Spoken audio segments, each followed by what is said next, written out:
তো আজকে নেতাজি শহীদ দিবস চলতে চলতে নেতাজি হাই স্কুলের ছাত্রছাত্রীরা এসে এখানে বিক্ষোভ দেখাচ্ছে, শিক্ষক নেই। বিক্ষোভ না, দাবি জানিয়েছে।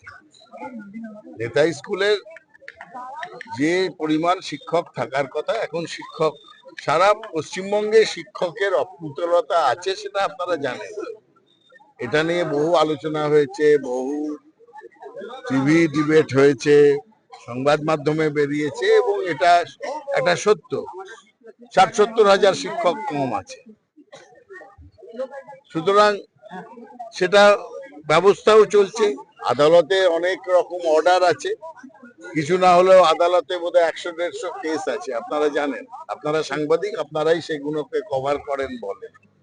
তার মাঝখানে নেতাজি হাই স্কুলের শিক্ষকের অপ্রতুলতা নিয়ে ছাত্রছাত্রীরা তারা দাবি জানিয়েছে, এবং সেই দাবি আমরা নোট করে সেটা শিক্ষামন্ত্রীকে আমাদের যতদূর জায়গা জানাবো, এবং বর্তমান অবস্থানের মধ্যে থেকে